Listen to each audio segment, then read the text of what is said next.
Okay, si Roy Roveros, ang gatong administrator, Dr. Lloyd. Okay?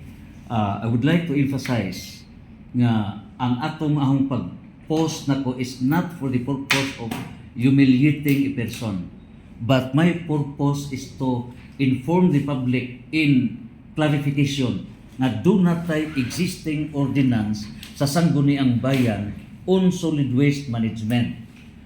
If na-mention ang imungan, it's not for the purpose pagpakauhaw nimo. Kundi ang ahong giistorya mao ang mga tao nga palihog call the attention para matubag nato ning maong mga ining matarong nga basura diha mismo sa municipal cemetery.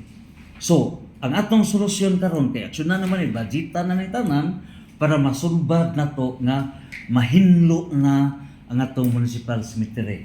So in good faith sa imuha, kita sa good faith kay natong tumong ang munisipyo proper deliverance ta sa performance para masatisfied ang atong mga taxpayers.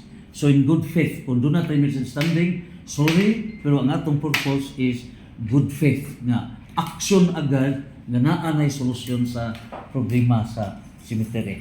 Okay? Sir Roy. Sorry kung na-offended ka. Ang atong tumong is good faith, good delivery sa atong performance sa function sa para sa LGU noon, mga tao. Okay. Salamat. Okay. Sir, ha? Salamat, Sige, sir. sige. Salamat.